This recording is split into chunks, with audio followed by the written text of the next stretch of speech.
Novel terbaru dari Suara Serak AI dengan judul Aku Adalah Naga bagian pertama.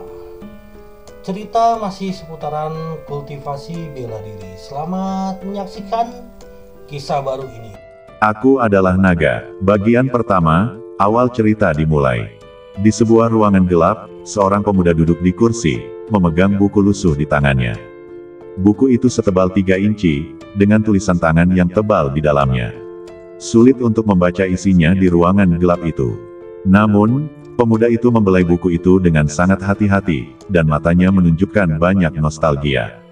Renyah, Tuan Kaisar Naga, kompetisi klan akan segera dimulai. Bisakah kau cepat? Kalau kau melewatkannya, jangan salahkan aku karena tidak mengingatkanmu. Seorang wanita menawan masuk, berbaring di atas pria itu, dan menatap buku di tangannya dengan rasa ingin tahu. Apa ini? Tanya wanita itu penasaran. Pria itu tersenyum, dengan air mata di matanya. Ini memuar saya, penuh dengan kenangan saya. Wanita itu tersenyum manis ketika mendengarnya. Aku tidak menyangka kau akan menulis memuarmu sendiri. Kapan Kaisar Naga yang menakutkan itu menjadi begitu dicintai? Bisakah kau menceritakannya padaku? Aku sangat ingin tahu tentang perbuatanmu. Pria itu tersenyum dan membalik halaman demi halaman. Melihat ke masa lalu, saya tidak pernah berani membayangkan akan menjadi seorang kultivator abadi. Kisah saya harus dimulai dari saat saya baru saja menjadi seorang kultivator abadi. Saat itu pagi yang suram di alam Kaisar Abadi, benua 10.000 naga. Di sebuah hutan di utara benua Wanlong, seorang pemuda berbaring di atas pohon besar, menatap penasaran ke arah jalan buntu di bawah pohon itu.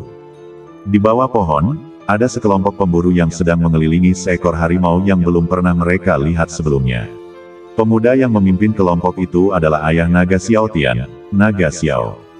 Naga Xiaotian saat itu sudah berusia 14 tahun, jadi ayahnya membawanya keluar desa agar ia dapat belajar berburu dan bertahan hidup lebih awal.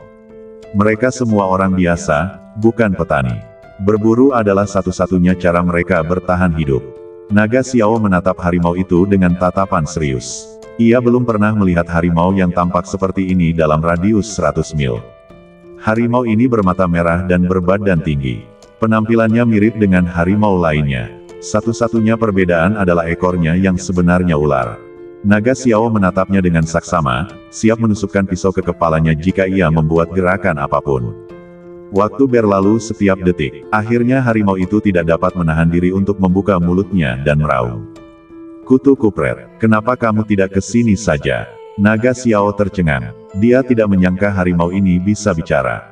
Harimau ini disebut Tian Shehu. Ia adalah binatang roh tingkat tinggi dari luar benua Wanlong. Kekuatannya berada di tingkat kelima Jindan.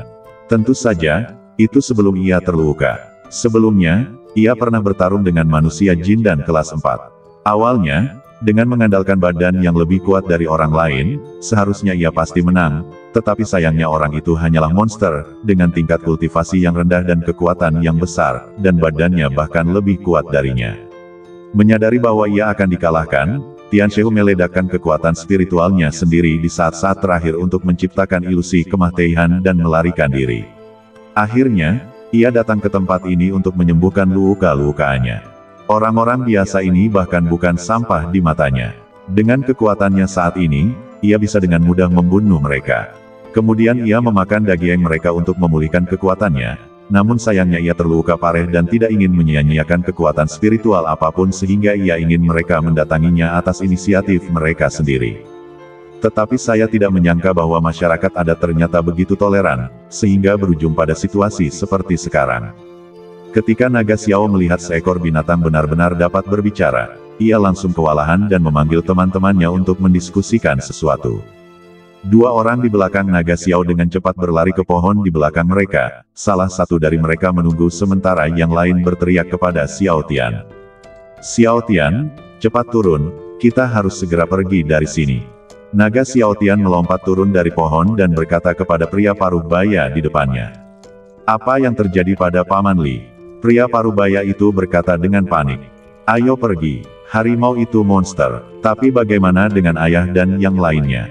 Jangan khawatir tentang mereka, ayahmu meminta kami untuk melindungimu. Tetapi, sebelum Xiao Tian dapat menyelesaikan kata-katanya, dia diseret secara paksa oleh Paman Li dan yang lainnya. Ketika naga Xiao melihat mereka membawa Xiao Tian pergi, dia menghela nafas lega dan langsung berteriak. Kematian bagi monster. Beberapa orang yang tertinggal bergegas menghampiri bersama-sama. Tiba-tiba, teriakan terdengar satu demi satu, tetapi menghilang setelah beberapa saat. Hati Xiao Tian mencelos ketika mendengar jeritan dari belakangnya di hutan. Paman Li menghela napas dan berkata, sepertinya naga Xiao dan yang lainnya dalam bahaya besar. Ular langit harimau menjilati bibirnya, hanya melihat beberapa genangan darah di kejauhan, tetapi tidak ada mayat, yang jelas telah dimakan. Sudah kuduga, kau masih harus mengerjakan semuanya sendiri. Aku akan membiarkanmu hidup sedikit lebih lama. Aku juga perlu mengolah makanan dan mengubahnya menjadi kekuatan spiritual. Tian Shehu berkata sambil melihat ke tempat Xiao Tian dan yang lainnya melarikan diri. Paman Li dan yang lainnya menghela napas lega ketika melihat tidak ada yang mengejar mereka. Xiao Tian menangis terseduh-seduh. Sekarang, bahkan orang bodoh pun tahu apa yang terjadi. Paman Li dan pria satunya tidak tahu harus berkata apa ketika melihat Xiao Tian seperti ini, jadi mereka hanya bisa membiarkannya menangis. Lagi pula, ini pertama kalinya dia menghadapi situasi seperti ini. Mereka bertiga beristirahat sejenak, lalu melanjutkan berlari. Saat ini, Xiao Tian telah melihat kenyataan dengan jelas, dan matanya dipenuhi kebencian. Sekarang yang harus kulakukan hanyalah bertahan hidup. Cepat atau lambat, aku akan membuat monster ini membayarnya dengan darah. Xiao Tian berlari sambil memikirkan hal ini. Tiba-tiba, auman harimau terdengar dari belakang. Hati Paman Li mencelos. Ia tak menyangka monster itu akan mengejar secepat itu. Paman Li berteriak, Xiao Tian, lari cepat, monster itu mengejar kita. Ayo kita hentikan dia. Tidak, Paman Li ingin pergi, ayo pergi bersama. Xiao Tian berteriak. Mata Paman Li menyipit lalu dia berkata dengan lega. Xiao Tian, ambil bagian kami, dan hiduplah. Lalu ia mendorong Xiao Tian hingga terjatuh dari tebing. Saat terjatuh, ia melihat ular langit dan harimau mengejarnya. Paman Li dan lelaki lainnya hampir tidak punya waktu untuk melawan sebelum kepala mereka hancur oleh ekor harimau itu, dan otak mereka berserakan di lantai. Mata Xiao Tian berkaca-kaca dan badannya mati rasa. Hari ini ia kehilangan kerabat terdekatnya, dan terlalu banyak orang yang gugur untuk melindunginya. Saat itu juga aku terjatuh dari tebing, badanku mati rasa, dan aku pingsan sambil linglung. Pada saat yang sama, Tian Shehu berdiri di tepi tebing, menatap tebing dan berkata, sungguh makanan lezat yang masih muda, sayang sekali kalau sampai mati seperti ini. Jelas, Tian Shehu tidak menyangka bahwa Xiao Tian, orang biasa yang bahkan bukan seorang kultivator, dapat bertahan hidup setelah jatuh dari tempat setinggi itu. Sepertinya tempat ini benar-benar seperti yang dikatakan rumor, hanya tempat berkumpulnya semut. Kalau begitu, bukankah kekuatanku tak terkalahkan di sini? Hahaha, aku ingin menguasai benua ini, hahaha. Aku ingin menjadi kaisar, hahaha. Tian Shehu tertawa dan meninggalkan tempat itu.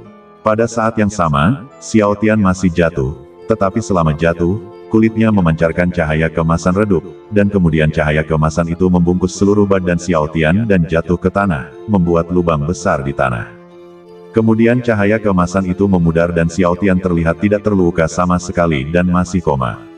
Sosok berjubah hijau berjalan mendekat dari kejauhan. Jika diperhatikan lebih dekat, kakinya tidak menyentuh tanah. Lebih tepatnya, ia melayang di udara.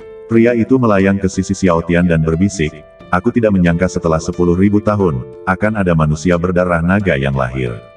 Ini menarik. Ketika naga Xiao Tian terbangun, ia mendapati dirinya terbaring di sebuah gua. Ia merasa aneh. Xiao Tian menggelengkan kepalanya yang pusing dan mengingat kembali kejadian jatuh dari tebing. Air mata menggenang di matanya dan ia menangis sedih. Ayah, Paman Li, semuanya. Kamu sudah bangun. Suara tiba-tiba itu mengejutkan Xiao Tian. Ia buru-buru bangkit dari tanah dan menatap ruang gelap di dalam gua dengan mata waspada. Haha, jangan takut, anak kecil. Aku bukan orang jahat. Aku melihat sesosok berjalan keluar dari dalam. Ia mengenakan jubah hijau, tangannya di belakang punggung, rambutnya putih, wajahnya penuh kerutan, dan matanya ramah. Naga Xiao Tian menatap pria tua baik hati di depannya dengan rasa ingin tahu, dan setelah beberapa saat dia berkata dengan penuh terima kasih. Pak Tua, terima kasih telah menyelamatkan hidupku. Aku akan membalas budimu pada waktunya. Orang tua itu tersenyum dan berkata, "Bertemu denganmu adalah hadiah terbaik bagiku." Xiao Tian menatap lelaki tua itu dengan tatapan kosong, tidak tahu apa yang sedang dibicarakannya. Melihat ekspresinya, lelaki tua itu tak kuasa menahan senyum dan berkata, "Kamu adalah bakat terbaik yang pernah kulihat seumur hidupku. Maukah kamu belajar kultivasi dariku? Bakatmu adalah yang terbaik di antara semua anak muda yang pernah kulihat, dan darah naga membuatmu semakin kuat." Xiao Tian segera membalas, "Maaf, Pak Tua, aku masih punya dendam yang besar untuk dibalaskan dan tidak bisa berlatih denganmu. Lagi pula, aku manusia, bagaimana mungkin aku bisa memiliki darah naga legendaris? Dan aku bahkan tidak tahu apa itu kultivasi. Jadi aku tidak bisa mematuhi perintahmu. Silakan cari orang lain yang lebih bijak. Selamat tinggal." Setelah mengatakan itu, Xiao Tian melangkah keluar gua tanpa menoleh ke belakang dan berencana untuk pergi. Orang tua itu tidak menghentikannya ketika dia mendengarnya, tapi hanya berkata dengan santai, "Aku tahu cara mengalahkan harimau berekor ular itu." Orang tua itu tahu bahwa harimau itu disebut harimau ular surgawi, tetapi hanya orang yang bercanda yang bisa memahaminya. Lagi pula, orang awam tidak tahu apa itu binatang spiritual. Benar saja, setelah mendengar kata-kata lelaki tua itu, hati naga Xiao Tian terguncang dan dia segera berhenti dan berbalik dan berkata, "Pak Tua, tolong beritahu saya solusinya. Saya akan sangat berterima kasih." Xiao Tian, dengan air mata di wajahnya, benar-benar berlutut di depan lelaki tua itu saat ini. Mustahil orang biasa hanya menganggap binatang spiritual sebagai monster ketika mereka melihatnya. Karena orang awam belum pernah melihatnya, mereka seperti semut di depannya. Sekarang Xiao Tian mendengar bahwa lelaki tua itu punya cara, bagaimana mungkin dia tidak bersemangat. Ekspresi lelaki tua itu tetap tidak berubah. Ia hanya menatap naga Xiao Tian yang berlutut di tanah dengan tenang, lalu bertanya dengan tenang, "Saya ingin tahu apakah Anda pernah mendengar tentang kultivator abadi?" Naga Xiao Tian tampak bingung tapi tetap menjawab, "Saya harap orang tua itu dapat memberitahu saya satu persatu." Orang tua itu tersenyum dan tampak seperti sudah tahu segalanya. Dia hanya berkata, "Kalau begitu, dengarkan baik-baik, temanku." Naga Xiao Tian mengangguk, dan lelaki tua itu mulai menjelaskan. Seorang kultivator, sesuai namanya, adalah seseorang yang menapaki jalan menuju keabadian. Ada banyak sekali kultivator di dunia ini, dan beberapa bahkan meninggalkan tanah air mereka untuk mencapai keabadian. Semua makhluk abadi memiliki kekuatan yang berbeda-beda. Xiaos memiliki badan yang kuat dan mendominasi dunia, sementara Deis dapat terbang, bersembunyi di bawah tanah, dan melakukan apa saja. Penggarap abadi juga disebut praktisi, dan praktisi membagi kekuatan mereka menjadi 8 alam. Mereka semua berada di alam kondensasi Qi, alam pembentukan fondasi, alam pengumpulan Qi, alam inti emas, alam transformasi roh, alam jiwa baru lahir, alam pemecah dewa, dan alam legendaris. Setiap wilayah terbagi menjadi 9 tingkat, dan celah di antara setiap tingkat adalah jurang besar yang mustahil untuk dilintasi. Beberapa orang mungkin tidak akan pernah bisa melewatinya seumur hidup mereka. Misalnya, Sekte Qinglong di tengah benua Wanlong. Pemimpin sekte terkuat baru mencapai tahap pertama pembangunan fondasi, sedangkan murid-muridnya baru mencapai tahap kondensasi Qi. Dan aku sudah berada di level ke-9 penghancur dewa. Di benua ini, aku bisa menghancurkan separuhnya hanya dengan lambaian tanganku. Wajah lelaki tua itu penuh kebanggaan saat mengatakan ini. Apa yang dikatakannya memang benar. Tidak ada alasan untuk berbohong kepada Xiao Tian. Lalu orang tua itu melanjutkan. Monster yang kau bicarakan sebenarnya adalah binatang spiritual tingkat tinggi bernama ular dan harimau langit. Ia memiliki basis kultivasi inti emas tingkat kelima. Meskipun terluka, ia sudah tak terkalahkan di benua ini. Xiao Tian langsung berteriak ketika mendengar ini. Aku mohon padamu untuk membantuku menyingkirkan ular harimau surgawi itu. Aku akan sangat berterima kasih. Orang tua itu menggelengkan kepalanya dan berkata, "Tidak, bagaimana mungkin kau membiarkan orang lain membalaskan dendammu? Setelah kau berkultivasi bersamaku dan mencapai tingkat kekuatan tertentu, kau sendiri yang harus membalas dendam. Dan aku sedang menyendiri. Apa yang kau lihat sekarang hanyalah badan spiritualku. Kalau aku tidak hati-hati, aku mungkin takkan pernah bisa mencapai alam itu seumur hidupku. Kalau kau benar-benar ingin balas dendam, jadilah muridku dan aku akan mengajarimu cara memupuk keabadian." Xiao Tian bisa mendengar bahwa lelaki tua itu ingin dia berlatih dengannya, tapi dia benar. Kau harus membalas dendam. Guru, tolong ajari hamba cara memupuk keabadian. Xiao Tian tahu betapa kuatnya para kultivator abadi, dan contoh nyata ular harimau surgawi terjadi di sekelilingnya. Orang tua itu lalu berkata, jangan khawatir, fisikmu agak istimewa. Sekarang ada 2 garis keturunan di badanmu, 1 garis keturunan naga, dan yang lainnya garis keturunan manusia. Mudah untuk mengatakan jika hanya ada 1 garis keturunan, tetapi jika 2 garis keturunan digabungkan menjadi 1, sulit untuk mengatakannya. Artinya, kalian harus melatih keterampilan ras manusia atau keterampilan ras naga, atau keduanya. Xiao Tian tidak mengerti apa yang dikatakannya, tetapi sepertinya itu sangat merepotkan. Xiao Tian menatap pria tua itu dengan wajah penuh pertanyaan. Biar ku ceritakan sedikit lebih dulu. Tahukah kau kenapa benua ini disebut benua 10.000 naga? Xiao Tian tertegun. Aku tahu, karena ada legenda yang mengatakan ada naga di sini. Orang tua itu tersenyum dan berkata, itu klan naga, monster mistis yang pernah menguasai benua ini. Bahkan bisa dibilang seluruh benua ini adalah wilayah mereka. Meski sudah lama berlalu, lelaki tua itu tetap tidak dapat menahan ekspresi terkejutnya ketika membicarakan masalah ini. Lagi pula, sejauh ini hanya ada 7 ras purba di antara binatang-binatang mitos yang dapat dibandingkan dengan mereka. Xiao Tian terkejut, seberapa kuat ras ini untuk menguasai benua ini? Aku tidak menyangka aku benar-benar memiliki darah ras super ini di badanku. Entah mengapa Xiao Tian tiba-tiba merasa sedikit bersemangat. Jangan terlalu cepat senang, darah naga di badanmu belum terbangun sama sekali. Kau hanya bisa menggunakan darahmu sendiri sekarang. Perkataan lelaki tua itu bagaikan air dingin yang disiramkan ke kepala Xiao Tian. Tapi jangan berkecil hati, jika kau ingin melatih kemampuan klan naga, aku bisa membantumu membangkitkan darah naga di badanmu. Ini akan menyakitkan, tetapi nilainya tak terkira. Sekarang aku memiliki fragmen metode kultivasi klan naga dan metode lengkap yang sedang kulatih. Teknik mana yang ingin kamu praktikkan? Pilihlah. Orang tua itu berharap Xiao Tian bisa memilih seni bela diri klan naga. Lagi pula, meskipun seni bela diri klan naga hanyalah fragmen, seni bela diri itu puluhan kali lebih baik daripada seni bela dirinya. Jika saja di badannya tidak ada darah naga, dia pasti ingin meninggalkan keahliannya sendiri dan berlatih keahlian naga.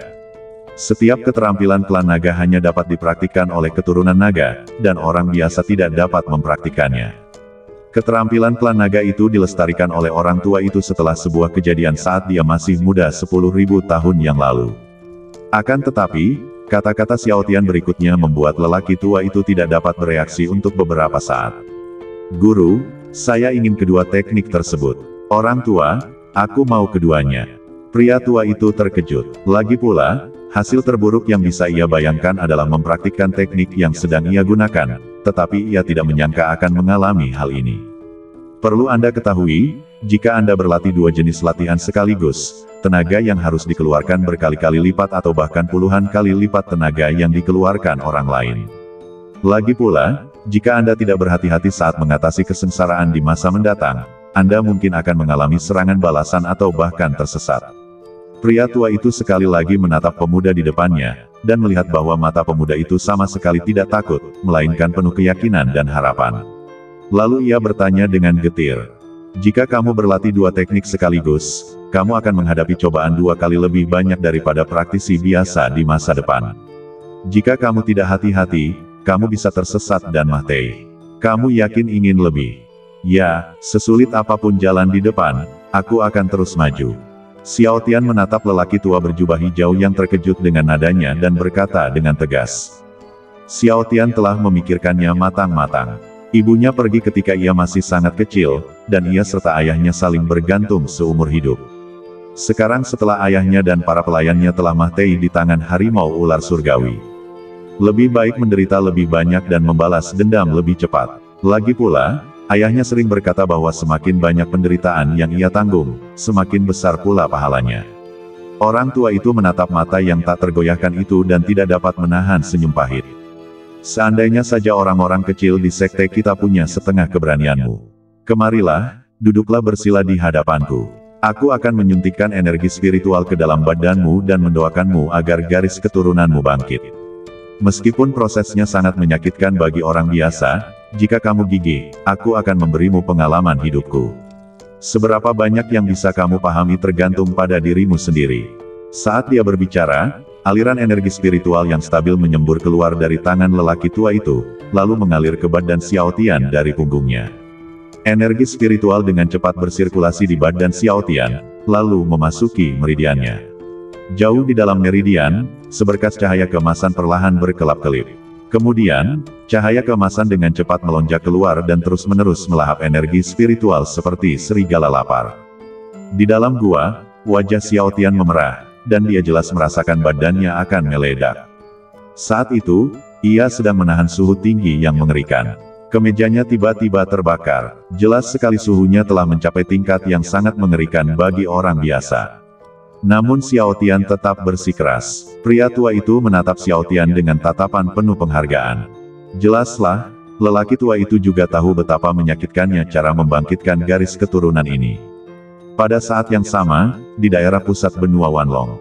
Kota Qinglong adalah kota terbesar dan tersibuk di benua Wanlong. Kota ini juga merupakan wilayah kekuasaan Sekte Qinglong. Kota ini juga merupakan tempat berkumpulnya hampir semua praktisi di benua Wanlong. Hari ini, kota Qinglong sunyi senyap. Baik para petani maupun orang biasa memandang ke arah gedung tertinggi di kota Qinglong. Saat itu, ada sosok kekar berbulu coklat berdiri di atap gedung. Itu adalah harimau ular langit. Banyak sekali praktisi yang meninggal di sekitar Sky Snake Tiger, dan kekuatan mereka semua berada di antara tingkat kondensasi Qi pertama dan kelima. Baru 1 jam yang lalu, ular langit dan harimau tiba-tiba masuk ke kota, dan para praktisi di kota ini secara alami menemukan ular langit dan harimau untuk pertama kalinya. Nilai harimau ular surgawi bagi para praktisi terletak pada kulit harimaunya dan tulang spiritualnya. Jaket kulit pertahanan yang terbuat dari kulit harimau ular surgawi cukup untuk menahan serangan berkekuatan penuh dari biksu pendiri yayasan.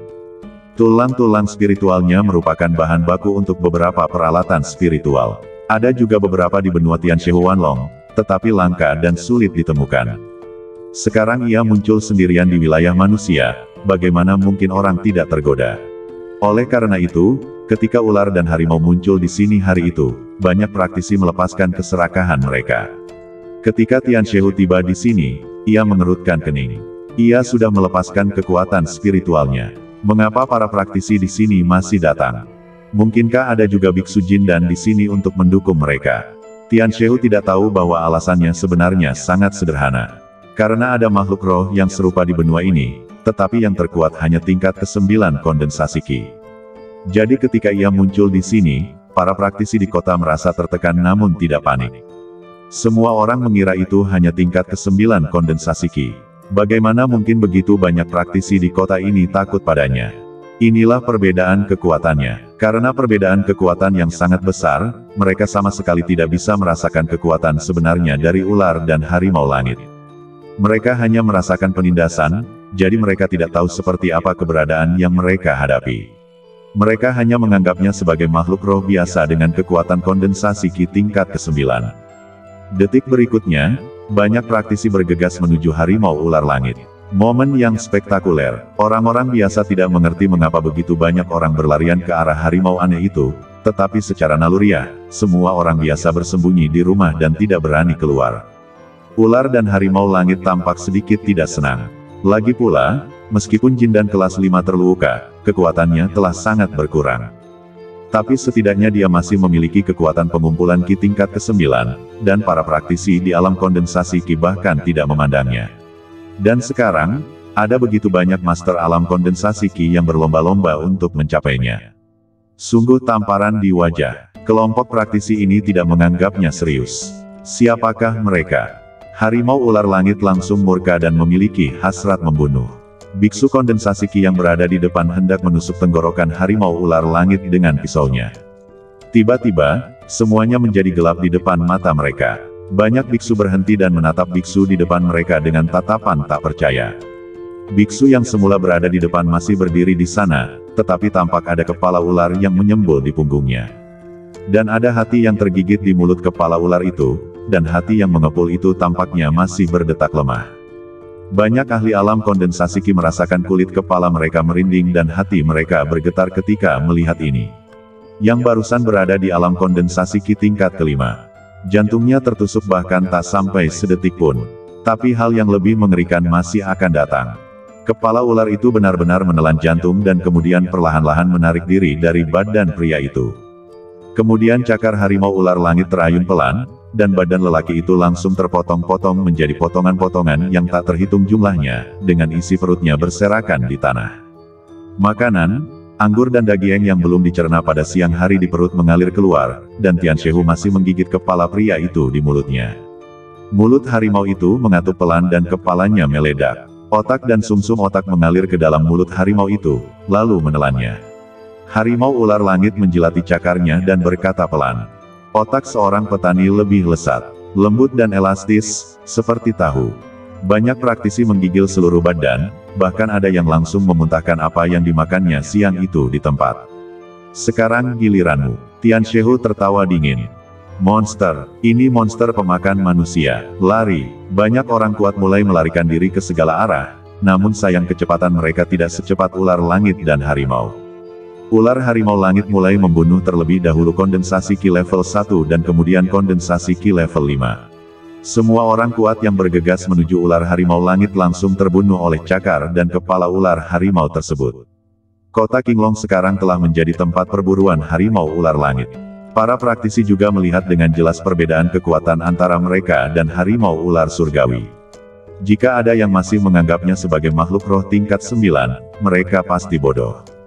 Lagi pula, tidak ada kultivator di tingkat ke-9 kondensasi Ki yang bisa membunuh orang seperti memotong rumput. Kecuali yang kuat di tingkat pendirian fondasi, tidak ada kultivator lain seperti itu. Banyak praktisi kini menganggapnya sebagai makhluk spiritual dalam tahap pembangunan fondasi. Lagi pula, praktisi terkuat di benua Wanlong berada pada tahap pembangunan fondasi. Ular langit dan harimau memandang ke kejauhan dan dapat merasakan sejumlah besar praktisi sedang mendekat. Para praktisi di kota itu menatap harimau ular langit dengan heran, tidak mengerti mengapa ia tiba-tiba berhenti. Namun, yang terbaik adalah ia berhenti, agar mereka punya waktu untuk pergi dari sini. Banyak praktisi mulai berjalan diam-diam keluar kota, takut kalau ular langit dan harimau akan memfokuskan perhatiannya pada mereka. Para praktisi di garis depan semakin bersemangat saat melihat diri mereka semakin dekat ke gerbang kota. Mereka akan segera meninggalkan lubang neraka ini. Tiba-tiba, seorang praktisi di depan melihat sebuah benda terbang melewatinya dan menghantam gerbang kota tanpa jatuh. Pengamatan lebih dekat pada objek di gerbang kota itu mengungkapkan bahwa itu sebenarnya adalah sebuah kepala, dan kepala itu masih tampak bersemangat. Praktisi itu melihat sekeliling dan melihat sesosok mayat tanpa kepala yang masih berjalan, tetapi tanpa kepala. Semua praktisi merasa merinding dan berhenti. Jika kamu tidak ingin seperti itu, teruslah berjalan. Wajah suram ular langit dan harimau berkata dengan lembut, dan banyak praktisi bergidik dan bahkan tidak berani berpikir untuk melarikan diri. Setelah menyadari bahwa ia telah berhasil mengintimidasi sekelompok orang ini, harimau ular langit pun menahan niat membunuhnya. Lagi pula, harimau ular langit tidak berani bertindak terlalu jauh. Jika berita ini menyebar, tak lama lagi sebuah sekte akan datang untuk memburunya. Karena kekuatannya belum pulih, ia tidak berani membantai kota secara besar-besaran. Yang ingin dilakukan Tian Shehu sekarang adalah menjadi penguasa benua ini. Ia datang ke kota Qinglong untuk memikat semua biksu pembangun fondasi ke sini, lalu mengalahkan mereka di depan umum, agar orang-orang ini menyerah sepenuhnya. Hanya dengan cara inilah ia dapat benar-benar menguasai tempat ini. Tujuan ular dan harimau langit telah tercapai. Di luar gerbang kota, terdengar suara debu beterbangan yang sangat besar, dan perlahan-lahan, sosok-sosok orang yang bergegas mendekat mulai terlihat.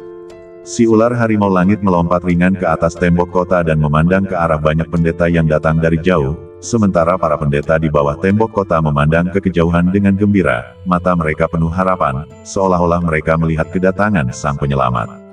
Bagus, orang-orang dari sekte Qinglong ada di sini. Kita diselamatkan sekarang. Kota Qinglong adalah wilayah sekte Qinglong. Jika ular dan harimau membunuh begitu banyak orang di sini hari ini, sekte Qinglong tidak akan membiarkannya pergi. Sosok di kejauhan itu semakin dekat, lalu berhenti di kaki tembok kota. Semua orang memandang ular harimau langit di tembok. Kemudian, Pemimpin Sekte Qinglong adalah seorang lelaki tua yang mengenakan baju sirah hitam. Baju sirah itu tampak sangat agung di badannya. Di tangan kanannya ia memegang pedang naga biru, yang merupakan senjata spiritual tingkat rendah, dan baju sirahnya juga merupakan senjata spiritual tingkat rendah. Kedua peralatan ini diperoleh lelaki tua itu dari luar daratan saat ia masih muda. Dapat dikatakan bahwa selama seseorang memiliki kedua senjata spiritual ini, ia hampir tak terkalahkan di bawah tingkat kelima bangunan fondasi. Dan lelaki tua ini adalah pemimpin Sekte Qinglong saat ini, Taoist Qinglong. Pendeta Tao Qinglong memasang ekspresi kosong di wajahnya, seolah-olah orang-orang yang meninggal di kota itu bukan berasal dari kota Qinglong yang pernah disentuhnya. Hanya mereka yang berhati-hati yang akan menyadari adanya kilatan niat membunuh di matanya, dan di belakangnya berdiri 8 tetua. Kekuatan mereka semua terletak pada tingkat pertama pembangunan fondasi. Di belakang para tetua terdapat tim penegak hukum sekte, yang kekuatannya berada di antara tingkat ke-9 kondensasi Qi dan tingkat ke-7 kondensasi Qi. Di belakang tim penegak hukum terdapat pengikut sekte yang paling kuat, yang semuanya berada pada tingkat ke-5 atau ke-6 kondensasi Qi. Bisa dibilang Sekte Qinglong benar-benar marah kali ini dan memanggil semua orang yang memiliki kekuatan kondensasi Qi level 5 ke atas. Setelah diperiksa lebih dekat, ternyata ada lebih dari 1000 orang. Kalau orang lain, mereka pasti sudah ketakutan setengah mati. Lagi pula, dengan tim yang terdiri lebih dari 1000 orang, ditambah kekuatan kepala sekolah dan 8 tetua, bahkan seorang pembangun fondasi tingkat 5 pun akan ketakutan setengah mati. Namun, Tian Shehu tidak ada di antara mereka. Pemimpin Sekte Qinglong, Taoist Qinglong, melangkah maju dan melepaskan kekuatan spiritualnya. Kota tiba-tiba menjadi ramai, dan banyak orang berteriak kaget. Taoist Qinglong benar-benar telah berhasil mencapai tahap kedua pembangunan fondasi. Sekarang dengan tim-tim ini, bahkan mereka yang berada di tahap ke-6 pembangunan fondasi pun tak berani menghadapi mereka secara langsung. Binatang roh itu celaka. Tian Shehu memandang Taoist Qinglong dengan jijik dan bergumam dalam hatinya. Mereka sudah berada di tingkat kedua pembangunan fondasi di usia yang begitu tua, dan mereka sudah menjadi kekuatan teratas di benua ini. Para praktisi di sini sungguh buruk. Beraninya kau, harimau ular langit, memasuki kota Qinglongku dan membunuh banyak murid Sekte Qinglongku yang sedang menjalani ujian di kota Qinglong. Kau akan kehilangan nyawamu hari ini. Taoist Qinglong menunjuk harimau ular langit dan meraung. Jelas sekali Taoist Qinglong tidak akan berhenti sampai ia membunuh harimau ular langit hari ini. Harimau ular langit memandang Taoist Qinglong dengan acuh tak acuh, jelas-jelas tidak menganggapnya serius sama sekali. Taoist Qinglong langsung murka. Lagi pula, dialah satu-satunya guru pembangun fondasi tingkat 2 di benua ini. Dia sudah tak terkalahkan di benua ini. Namun melihat tatapan meremehkan Tian Shehu, dia langsung menjadi marah, mengambil pedang Qinglong dan mengarahkannya ke Tian Shehu dan berteriak. Ayo, bunuh binatang itu dan makan daging harimau malam ini. Pergi. Tiba-tiba, semua murid dan tetua Sekte Qinglong bergegas datang, dan bahkan para praktisi yang ketakutan di kota Qinglong bergegas keluar, yang menunjukkan betapa dalamnya kebencian mereka terhadap harimau ular langit. Ini pemandangan yang sangat spektakuler. Hampir 1000 orang di dalam dan luar kota berhamburan menuju tembok tempat ular langit dan harimau berada. Seluruh tim yang terdiri dari ribuan orang, baik praktisi tingkat pertama maupun ke-9 kondensasi Qi, saat ini mengesampingkan dendam mereka satu sama lain. Mereka hanya punya satu tujuan, membunuh harimau ular langit. Melihat ini, Tian Shehu tidak bisa menahan diri untuk tidak mensibir. Sepertinya efek jerah saja tidak cukup. Banyak sekali orang yang tidak takut mati. Harimau ular langit menghilang dengan suara gemuruh, jeritan terdengar seketika, dan orang-orang terpotong-potong oleh cakar harimau itu. Usus beterbangan kemana-mana, jantung berjatuhan ke tanah, dan sebanyak yang datang, mati. Hampir tak seorang pun mampu bertahan sedetik pun di bawah cakar harimau itu. Harimau ular langit melirik 9 biksu pembangun fondasi di luar tembok kota. Pemimpin sekte dan 8 tetua berdiri di belakang mereka, jelas menunggu energi spiritualnya terkuras. Ngomong-ngomong, mereka menggunakan para master alam kondensasi Qi ini sebagai umpan meriam untuk mengetahui tingkat kultivasinya yang sebenarnya. Lagi pula, selama mereka ada, para praktisi alam kondensasi Qi tidak akan takut sama sekali. Tapi seperti apa keberadaan harimau ular langit itu? Bagaimana mungkin ia bisa jatuh ke dalam perangkap? Karena kalian ingin bermain, aku akan bermain denganmu. Harimau ular surgawi menekan kultivasinya ke tingkat kedua pembangunan fondasi dan kemudian membiarkan energi spiritualnya menghilang. Sepertinya dia tidak bisa bertahan lebih lama lagi. Ketika para tetua melihat ini, mereka sangat gembira dan berkata kepada Taoist King Long, "Guru, lihat, ular dan harimau langit itu adalah binatang roh pembangun fondasi tingkat 2, dan tampaknya keadaannya sedang tidak baik." Taoist King Long melihat bahwa itu benar. Lalu dia berteriak, "Sekarang giliran kita untuk bertindak. Biarkan binatang buas itu menderita karena kekuatan sekte King Long kita." Gua Tebing. Sudah 2 bulan sejak naga Xiaotian jatuh dari tebing. Selama 2 bulan ini, naga Xiaotian berada di dalam gua dan tidak pernah keluar. Di dalam gua, lelaki tua berjubah hijau memandang naga Xiaotian yang sedang berendam di mata air spiritual dengan kekaguman di wajahnya. Garis keturunan naga-naga Xiaotian telah terbangun 1,5 bulan yang lalu. Setelah terbangun, ia terus berlatih di mata air spiritual yang disiapkan oleh lelaki tua berjubah hijau itu hingga sekarang. Naga Xiaotian sendiri memiliki bakat yang luar biasa. Meskipun ia hanya berlatih keterampilan manusia yang diberikan oleh lelaki tua berjubah hijau, ia tetap bisa digolongkan sebagai jenius. Kini, dengan tambahan keterampilan binatang suci klan naga, kecepatan latihannya semakin mengerikan. Hanya dalam 1,5 bulan, kekuatan naga Xiaotian telah mencapai tingkat keempat pembangunan fondasi. Pada awalnya, mereka menerobos hampir setiap hari, dan dalam waktu setengah bulan mereka mencapai tingkat ke-9 kondensasi Qi. Pada bulan berikutnya, semakin banyak energi spiritual yang dibutuhkan, sehingga kecepatannya perlahan melambat. Namun, ini sudah sangat baik. Lagi pula, beberapa orang tidak akan pernah mencapai tahap pembangunan fondasi seumur hidup mereka. Hari ini adalah hari terakhir bagi naga Xiaotian untuk menggunakan mata air spiritual, karena lelaki tua berjubah hijau itu tidak lagi berniat membiarkan Xiaotian menggunakannya. Meskipun mata air spiritual itu baik, jangan direndam terlalu lama. Penggunaannya dalam waktu lama dapat membuat fondasinya tidak stabil dan tidak kokoh, yang akan menyebabkan energi spiritual melayang. Bahkan mungkin saja, tidak peduli berapa banyak energi spiritual yang Anda serap, Anda tidak akan pernah meningkat dan akan tetap berada pada tingkat itu selama sisa hidup Anda. Xiaotian kini telah mencapai tingkat keempat pembangunan fondasi dan hanya selangkah lagi menuju tingkat kelima. Ia berencana untuk mencapai tingkat kelima di hari terakhir ini. Orang tua berjubah hijau juga melihat pikirannya, tetapi tidak menghentikannya. Energi spiritual dalam badan Xiaotian kini perlahan mengisi dantiannya. Wajah Xiaotian pun perlahan merona. Kemudian, suhu tinggi meningkat dan gelembung-gelembung mulai bermunculan di mata air spiritual, seolah-olah sedang direbus. Namun, Xiaotian tidak panik, karena ia telah mengalaminya 4 kali dan perlahan-lahan menjadi terbiasa. Ini adalah tanda sebuah terobosan. Namun, suhu kali ini jauh lebih tinggi daripada 4 kali sebelumnya. Xiaotian berkeringat deras dan tampak tak tertahankan.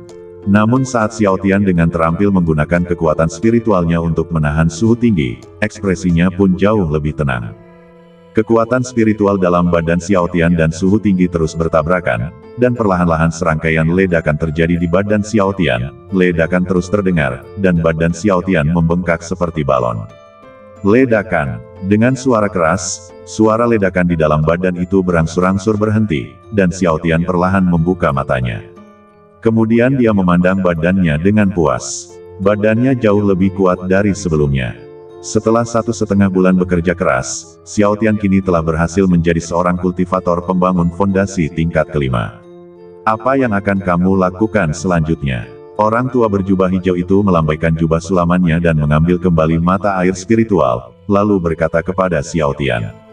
Xiaotian tiba-tiba berlutut di tanah, kepalanya di tanah dan berkata dengan keras.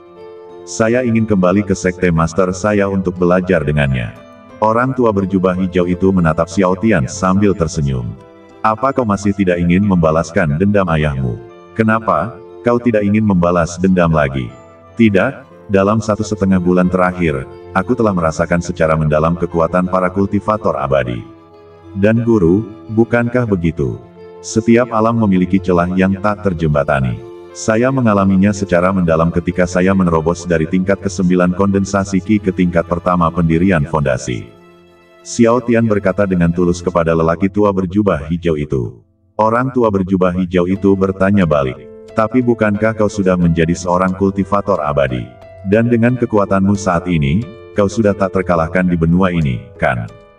Guru, bukankah Anda mengatakan bahwa harimau ular langit berada di tingkat kelima tahap kultivasi inti emas, sementara saya hanya di tingkat kelima tahap pembentukan fondasi? Lagi pula, ada alam luas bernama alam kondensasi Ki di antara kedua alam itu. Dengan kekuatanku saat ini, kurasa itu mungkin tidak cukup untuk mengisi celah di antara gigiku jika aku membalas dendam pada ular harimau langit. Aku tidak akan pernah melakukan sesuatu yang akan menyebabkan kematianku sendiri.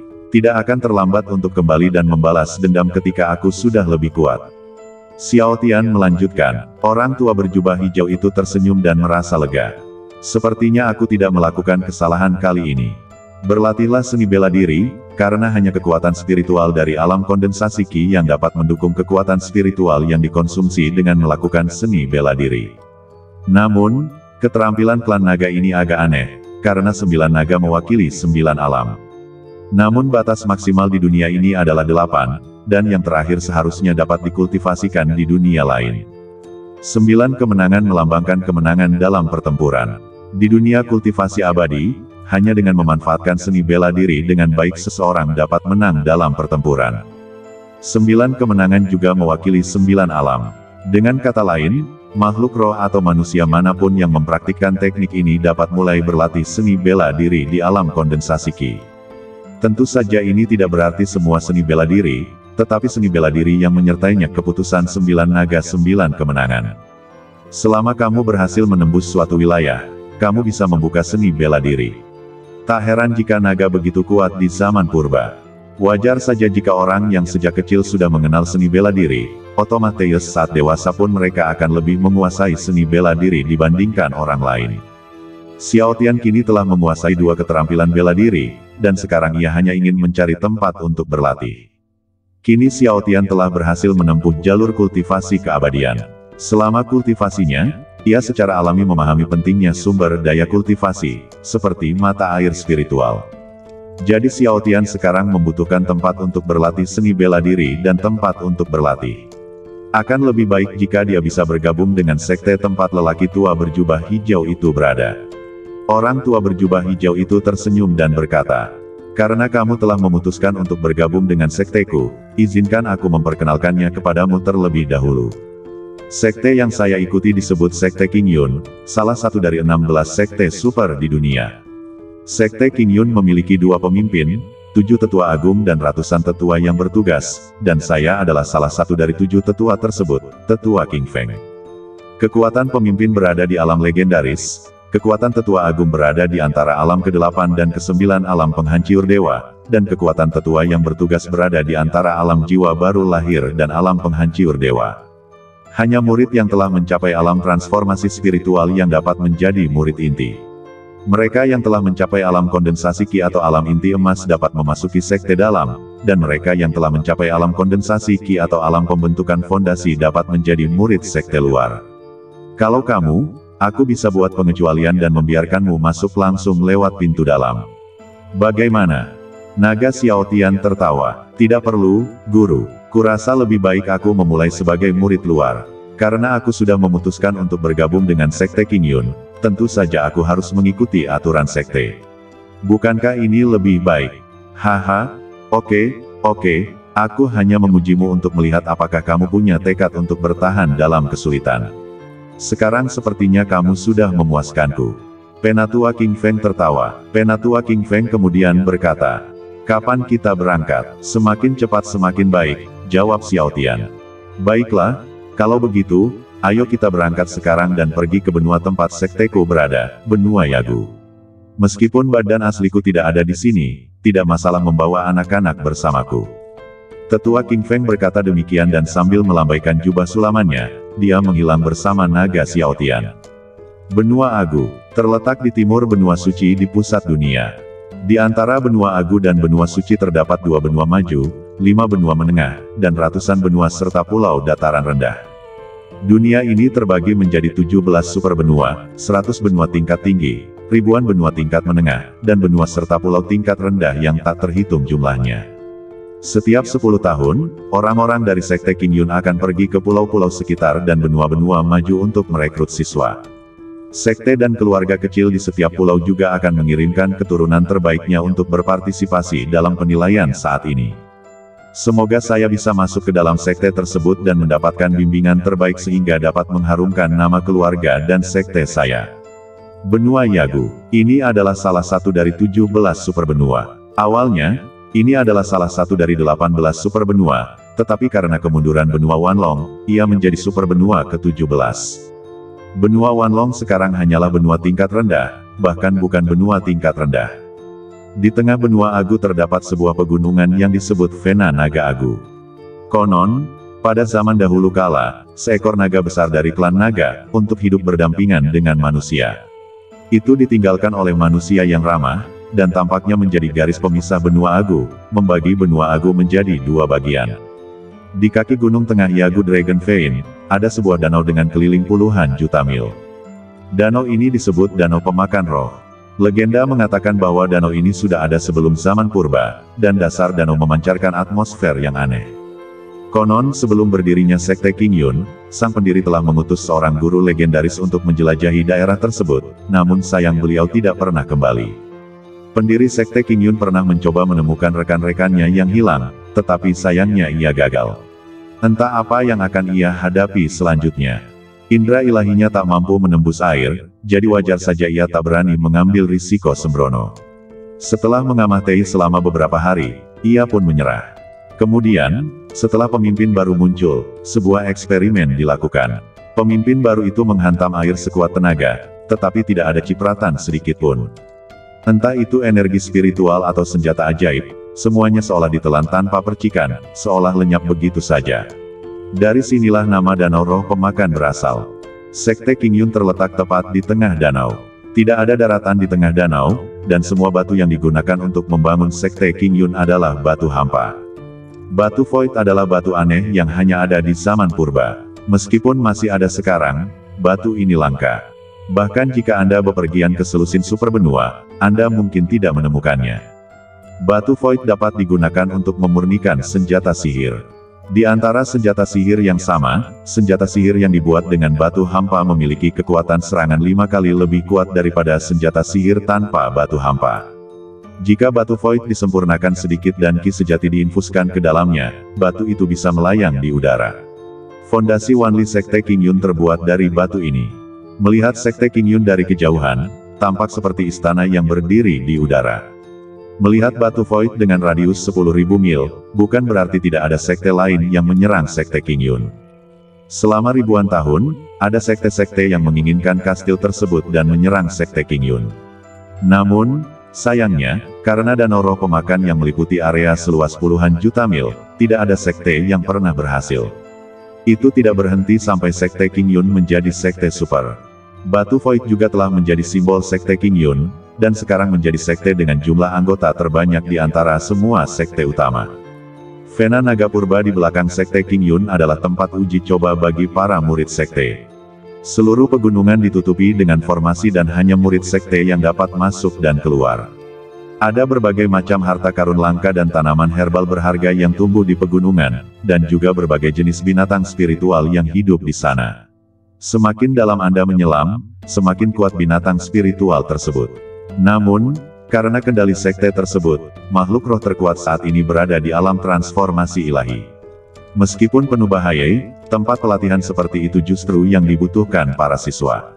Ada sebuah kota yang terletak sejuta mil di depan Sekte Qingyun, di tepi benua Yagu. Kota ini mencakup area seluas 10.000 mil dan dekat dengan laut. Kota ini disebut Auckland. Ini adalah tempat Sekte Qingyun melenyapkan para pendatang baru. Setiap pendatang baru yang dibawa kembali oleh murid-murid lama Sekte Qingyun akan berkumpul di tempat ini. Kemudian para tetua yang bertugas akan memilih sekelompok orang yang memiliki kualifikasi baik untuk memasuki pelataran luar. Kota ini bisa dikatakan sebagai salah satu kota terpenting di Sekte Qingyun, dan juga merupakan tempat dengan tim penegak hukum terbanyak di Sekte Qingyun. Lagi pula, tempat ini bukan hanya tempat berkumpulnya para pendatang, tetapi juga salah satu daerah pertahanan pantai yang penting terhadap musuh asing. Petugas penegak hukum dapat terlihat berjaga dan berpatroli di jalan-jalan Auckland setiap saat. Setiap setengah batang dupa, sekelompok orang baru akan datang untuk mengambil alih pekerjaan, dan setiap 10 tahun ketika tiba saatnya merekrut mahasiswa, Auckland berada pada titik tersibuknya. Ada arena di pusat kota Auckland, tempat para pendatang baru tereliminasi dan juga merupakan tempat paling ramai di seluruh kota. Kebanyakan dari mereka datang ke sini hanya untuk menyaksikan keseruannya. Mereka datang tanpa alasan apapun selain untuk melihat para pendatang baru yang telah terpilih. Lalu setelah pertandingan, saya akan mengambil kesempatan itu untuk memenangi hati mereka sehingga saya akan punya pendukung di masa mendatang. Ada pula sebagian kepala keluarga kecil yang menikahkan anak gadisnya dengan orang muda tersebut, dengan harapan akan memperoleh menantu yang berbakat, yang akan sangat menambah kekuatan keluarga. Hari ini adalah hari berkumpulnya para pendatang baru. Ada lebih dari 10 kapal harta karun yang terparkir di pelabuhan. Kapal-kapal harta karun ini adalah tim rekrutmen Sekte King Yun. Kapal harta karun ini terbuat dari senjata sihir tingkat tinggi dan jauh lebih cepat daripada kapal harta karun biasa. Terdapat beberapa formasi pertahanan dan serangan yang dipasang di kapal harta karun. Tujuan pemasangan formasi ini bukan untuk mencegah manusia menyerang kapal, melainkan untuk mencegah angin kencang, ombak, dan binatang laut di laut. Binatang laut adalah makhluk yang hidup di laut. Mereka berbeda dari binatang roh. Binatang roh akan mengembangkan kecerdasan setelah berlatih dan dapat berpikir seperti manusia. Namun, binatang laut berbeda. Meskipun binatang laut dan binatang roh sama-sama mampu untuk dibudidayakan, binatang laut hanya akan mengembangkan sedikit kecerdasan seperti bayi ketika mereka mencapai tingkat legendaris. Dapat dikatakan bahwa mereka pada dasarnya hanya memiliki kekuatan tetapi tidak memiliki kecerdasan, dan tindakan mereka sepenuhnya didorong oleh naluri bertahan hidup mereka. Justru karena mereka tidak memiliki kecerdasan maka mereka tidak takut pada manusia dan praktisi binatang spiritual, terutama kapal harta karun, yang dapat dengan mudah ditenggelamkan oleh binatang laut jika tidak diperlakukan secara khusus. Jika Anda bertemu binatang laut di laut, itu bukan masalah besar. Setiap kapten kapal harta karun takut bertemu gelombang pasang binatang laut. Kekuatan gelombang binatang laut itu sangat mengerikan sehingga bahkan seorang kultivator jiwa baru lahir hanya dapat menghindarinya dari jarak jauh saat menghadapinya, alih-alih bertabrakan secara langsung. Kapal harta karun itu berhenti di pelabuhan. Para pendatang baru itu pun turun satu persatu dan berjalan perlahan menuju arena di pusat kota Auckland di bawah arahan tim penegak hukum. Dua sosok tiba-tiba muncul di langit kota Auckland. Kedua sosok ini tentu saja adalah tetua agung Sekte King Yun, King Feng, dan Naga Xiaotian, murid yang baru saja dikenali tetua King Feng di benua Wanlong. Ini adalah tepi benua Agu, tempat para rekrutan baru melapor, kota Auckland. Auckland. Pada saat ini, di luar arena di pusat kota Auckland, para mahasiswa lama Sekte King Yun, yang dipimpin oleh tim penegak hukum. Para pendatang baru yang akan bergabung dengan Sekte King Yun berjalan perlahan dan tertib dari pintu masuk menuju area persiapan arena, di mana mereka duduk bermeditasi dan mengatur postur badan, mempersiapkan diri sejenak untuk menunjukkan sisi terbaik mereka di atas panggung. Di dalam sebuah ruangan kecil jauh di dalam arena, para juri yang berpartisipasi dalam seleksi pendatang baru, para tetua yang bertugas dari halaman luar, berlutut di tanah dengan keringat di dahi mereka, tidak berani melihat ke atas. Di depan penatua yang bertugas duduk seorang pria tua berjubah hijau tanpa dekorasi khusus. Dia hanya mengenakan liontin giok ungu yang tergantung di pinggangnya dengan kata King terukir di atasnya, membuktikan bahwa dia adalah anggota Sekte King Yun. Status anggota Sekte King Yun ditentukan oleh liontin giok mereka, yaitu, giok tembaga, giok abu-abu, giok putih, giok hijau, giok emas, giok hitam, giok lavender, giok ungu, dan giok merah. Giok tembaga melambangkan murid luar, giok abu-abu melambangkan murid dalam, giok putih melambangkan tetua luar yang sedang bertugas, dan giok hijau melambangkan tetua dalam. Emas dan giok merupakan lencana para murid inti, sedangkan giok hitam merupakan lencana para tetua yang bertugas mengelola para murid inti. Giok ungu mudah hanya tersedia bagi tim penegak hukum, sedangkan giok ungu adalah liontin giok khusus yang hanya dimiliki oleh para tetua agung di sekte tersebut, orang kedua setelah ketua sekte. Belum lagi batu giok merah yang hanya bisa dikenakan oleh pemimpinnya. Tetua yang sedang bertugas, yang berlutut di tanah, tentu saja tahu identitas lelaki tua di depannya, terutama saat melihat liontin giok ungu itu. Para tetua yang bertugas juga agak bingung. Apa yang dilakukan tetua utama sekte di sini? Bahkan para tetua sekte dalam pun terlalu malas untuk datang ketika mereka sedang memilih anggota baru. Seorang tetua agung tiba-tiba datang hari ini dan telah duduk di bangku selama beberapa saat. Tak dapat dipungkiri bahwa tetua yang bertugas akan memberikan beberapa tebakan kecil. King Feng sedikit malu. Ia duduk di bangku dan terus bertanya-tanya siapa nama tetua di depannya. Karena dia telah menghabiskan sebagian besar waktunya mencari wawasan untuk menerobos ke tingkat legendaris, dia pada dasarnya tidak peduli dengan urusan sekte tersebut. Hingga kini, ia hanya ingat nama-nama tetua lama, dan tentu saja ia tidak tahu nama-nama tetua baru ini karena ia belum pernah melihat mereka. Itu, Tetua Agung, tolong beritahu saya apa yang ingin Anda katakan. Saya akan berusaha sebaik mungkin untuk membantu Anda, kata tetua yang bertugas dengan serius ketika mendengar Tetua Agung berbicara. Siapa namamu? Sepertinya aku pernah melihatmu sebelumnya, tanya Tetua King Feng perlahan.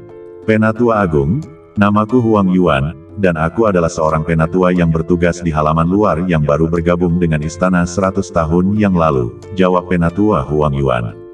Penatua King Feng mengangguk dan melanjutkan, berapa banyak pendatang baru tahun ini? Berapa batas kekuatannya? Menanggapi Tetua Agung, sekte ini hanya akan menerima 200 orang tahun ini, tetapi ada hampir 10.000 pendatang baru yang memenuhi syarat yang terpilih. Benua Senpo yang maju telah merekrut lebih dari 300 orang, dan benua Hongxi yang maju telah merekrut lebih dari 200 orang. Benua perantara benua petir merekrut lebih dari 100 orang, dan benua perantara benua api 10.000 merekrut lebih dari 400 orang. Benua perantara benua gelap merekrut lebih dari 600 orang, benua perantara benua tanah terlantar merekrut lebih dari 250 orang, dan benua perantara benua matahari pagi merekrut lebih dari 600 orang. Sisanya adalah pendatang baru dari ratusan benua dan pulau dataran rendah di sekitarnya, dengan total 10.000 orang. Penatua Huang Yuan melaporkan situasi perekrutan dengan jujur. Kemudian Penatua Huang Yuan melanjutkan, sekte ini sekarang mengharuskan anggota baru untuk memiliki kekuatan minimal tingkat pertama pembangunan fondasi dan maksimal puncak pembangunan fondasi. Penatua King Feng mengerutkan kening dan berkata, saya ingat persyaratan minimumnya adalah tingkat kondensasi Ki5 dan persyaratan tertingginya adalah tingkat pendirian fondasi 5, kan? Sebagai jawaban kepada Tetua Agung, Anda berbicara tentang situasi pendaftaran 5.000 tahun yang lalu. Tetua Huang Yuan berpikir sejenak dan berkata, aku ingin tahu apakah Tetua Agung adalah Tetua Qingpu yang bertapa 10.000 tahun yang lalu, tanya Tetua Huang Yuan dengan hati-hati. Penatua Huang Yuan ragu-ragu dan hanya bisa bertanya dengan hati-hati. Lagi pula, ia telah berada di sekte tersebut selama 100 tahun. Dia telah mendengar banyak kejadian di masa lalu, baik besar maupun kecil, tetapi yang paling membuat Tetua Huang Yuan mendesah adalah kejadian yang terjadi 10.000 tahun lalu. 10.000 tahun yang lalu, klan naga tiba-tiba menghilang. Saat itu, sekte Qing Yun memiliki hubungan kerjasama dengan klan naga. Karena hilangnya klan naga secara tiba-tiba, para petinggi sekte Qing Yun hampir tidak bereaksi. Setelah itu, ketua sekte memerintahkan agar alasan penamaan itu harus dicari tahu apapun yang terjadi. Lagi pula, Tetua King Feng, yang merupakan salah satu dari 8 tetua agung saat itu, adalah tamu klan naga. Saat itu, Tetua Agung King sudah berada di tingkat ke-9 alam penghancur dewa. Akan agak tidak ekonomis jika kehilangan seorang ahli alam penghancur dewa yang bisa menerobos ke alam legendaris kapan saja. Maka sekte Qing Yun menyelidiki selama sebulan, tetapi tidak ada petunjuk sama sekali. Tepat ketika mereka hampir menyerah, Tetua Agung Qingpu tiba-tiba kembali dan kekuatannya meningkat pesat. Ia telah mencapai puncak terobosan ke level legenda. Ia hanya selangkah lagi untuk mencapai level legenda. Para petinggi sekte itu sangat gembira, lalu bertanya apa yang terjadi saat itu. Namun, Penatua King Feng tidak mengatakan apa-apa dan bahkan menghindari pertanyaan itu. Melihat mereka tidak bisa mendapatkan informasi apapun darinya, para pemimpin sekte lainnya pun menyerah. Beberapa hari kemudian, Tetua Qingpu memberitahu kepala sekolah bahwa ia ingin berlatih menyendiri. Melihat Tetua Qingpu tampak tidak nyaman akhir-akhir ini, kepala sekolah pun setuju. Namun, siapa sangka retret ini berlangsung selama 10.000 tahun. Semua orang di sekte sudah khawatir Tetua Agung Qingpu akan meninggal secara tak terduga selama retretnya, sehingga mereka perlahan-lahan melupakan Tetua Qingpu. Kini, Tetua Huang Yuan mencermati lebih dekat dan menyadari bahwa dialah satu-satunya ketua-tetua di sekte tersebut yang belum pernah dilihatnya saat menjabat, maka ia berani mengambil risiko dan bertanya kepada lelaki tua di depannya. Tetua King Feng mengangguk dan berkata, "Saya adalah King Feng. Saya kembali." Ketika Penatua Huang Yuan mendengar ini dan memastikan bahwa dia tidak salah dengar, dia langsung menangis dan suaranya bergetar karena kegembiraan. King Feng, Tetua Agung King Feng, hebat, akhirnya aku melihat orang yang masih hidup. Itu adalah King Feng yang asli, King Feng dalam legenda. Penatua Huang Yuan berteriak dengan gembira. King Feng memberi isyarat agar dia berhenti dan berkata, "Aku belum selesai mengatakan apa yang ingin aku katakan." Huang Yuan segera berhenti dan berkata dengan gembira, "Maafkan saya, Tetua Agung King Feng, karena ketika pertama kali datang ke sini, saya suka membaca catatan sejarah sekte ini. Aku sudah membaca banyak kisahmu. Sejak pertama kali kau memasuki halaman luar sekte dan menjadi murid halaman luar hingga kau menjadi tangan kanan kepala sekolah, kisahmu sungguh luar biasa. Aku sangat mengagumimu." King Feng tersenyum namun tidak mengatakan apapun. Huang Yuan kemudian berkata, "Aku juga belajar sepertimu, tapi sayangnya aku sudah bekerja keras selama 100 tahun dan masih berada di halaman luar." Huang Yuan menggelengkan kepalanya dengan kecewa. "Kalau begitu aku akan memberimu kesempatan sekarang. Apakah kau ingin kesempatan untuk memasuki area inti sekte dan bertugas sebagai tetua?" tanya King Feng. "Benarkah?" tanya Huang Yuan tak percaya. Ia benar-benar tak percaya dengan apa yang didengarnya. Setelah 100 tahun bekerja keras, para sahabat yang datang bersama-sama telah menempuh jalan mereka sendiri-sendiri di dunia luar setelah lulus. Ada beberapa orang lain yang menjadi penatua bersamanya, tetapi mereka telah memasuki gerbang batin dan menjadi penatua 80 tahun yang lalu. Setelah menderita selama 100 tahun, bisakah mereka akhirnya memasuki gerbang batin? Huang Yuan meneteskan air mata kegembiraan. Penatua King Feng memanggil, "Murid, masuklah."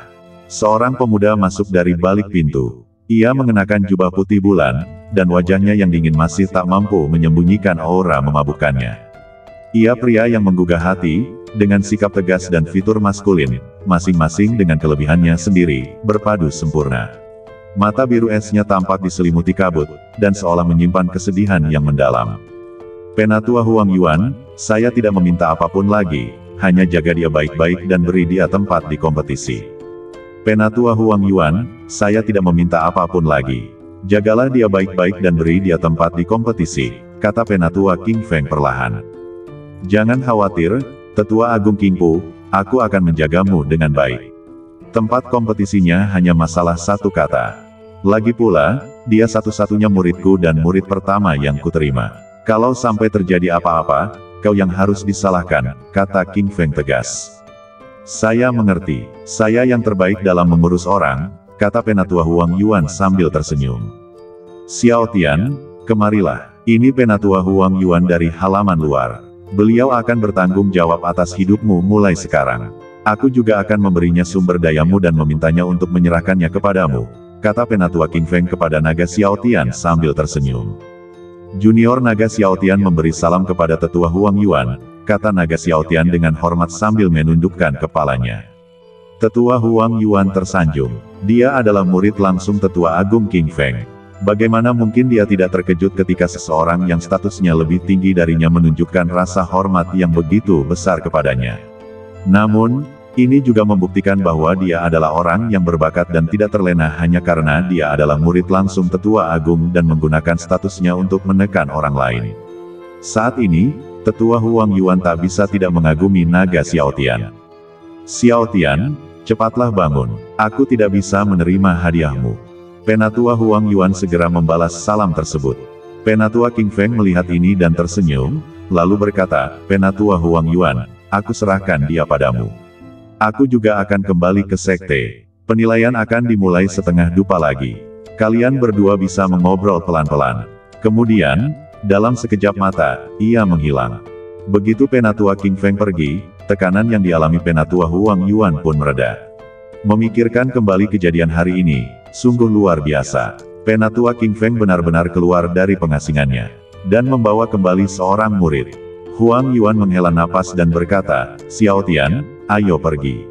Kompetisi akan segera dimulai. Seharusnya tidak sulit untuk memberimu tempat sekarang." Di koridor menuju area istirahat para pemain, dua sosok berjalan beriringan. Naga Xiao Tian berjalan di belakang Penatua Huang Yuan. Penatua Huang Yuan melihat suasana agak tenang, jadi dia mulai mencari topik untuk menghabiskan waktu. Aku ingin tahu dari mana datangnya kekuatan batinmu, Xiao Tian. Tuanku mewariskannya kepadaku. Aku hanyalah orang biasa sebelum bertemu dengannya. Jadi kapan kamu bertemu dengan gurumu? 2 bulan yang lalu. Kamu telah mencapai tingkat kelima pembangunan fondasi dari orang biasa hanya dalam 2 bulan. Kamu pasti orang biasa dari benua tingkat tinggi, kan? Orang tuamu sangat beruntung memiliki putra yang berbakat. Mereka pasti sangat bangga, kan? Ibuku meninggal saat aku lahir. Ayahku satu-satunya dibunuh oleh ular harimau langit 2 bulan yang lalu. Harimau ular surgawi. Huang Yuan terkejut. Orang lain mungkin tidak tahu, tetapi Huang Yuan tahu dengan jelas. Lagi pula, ia telah hidup selama ratusan tahun, dan ia sering membaca buku-buku Sekte Qingyun. Huang Yuan telah memahami sejarah berbagai binatang spiritual, binatang dewa, dan binatang suci. Ular harimau langit merupakan spesies yang dapat berevolusi, dan akan terus berevolusi jika kondisinya memungkinkan. Catatan sejarah Sekte Qingyun mencatat periode sejarah ini. Harimau iblis muncul di masa-masa sulit dan mencelakai manusia di dunia. Semakin legendaris sang kaisar, semakin ia memakan makhluk hidup dan hidup bersama iblis. 19 legenda muncul di dunia dan berjuang selama 300 tahun untuk melenyapkan harimau iblis. 18 orang meninggal, harimau iblis pun dikalahkan.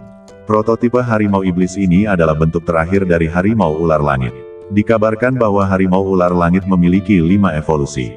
Wujud pertama adalah harimau kalajengking, yang merupakan tahap remaja dari harimau ular langit dan diselimuti oleh baju besi hitam menyerupai kalajengking. Ekornya berbentuk spiral dan sangat berbisa, kepala harimau sama seperti harimau biasa, hanya saja terdapat 2 gigi taring pada taringnya yang sangat panjang, seperti pisau tajam yang keluar dari sarungnya, dan memanjang hingga ke sisi janggut. Anggota badannya sedikit lebih ramping, dan ujung cakarnya tertanam di dalam dagieng. Kekuatannya berada di antara alam kondensasi Qi dan alam pembentukan fondasi. Wujud kedua adalah harimau ular langit. Harimau ular langit setinggi dan sekuat lembu, dengan bintik putih besar berbentuk api di dahinya dan pola merah dan kuning di sekujur badannya. Terdapat beberapa bercak putih di dada, perut, dan bagian dalam tungkai. Bulu merah dan kuning tebalnya tampak seperti baju zirah yang menyala-nyala. Ia tersampir rapi di bahu, dengan tungkai yang tebal, cakar yang mencuat dari jari-jari kaki, dan ekor berkepala ular hitam yang sedikit bergerak seperti cambuk baja. Kekuatannya berada di antara alam pengumpulan Qi dan alam inti emas. Wujud ketiga adalah harimau putih semu.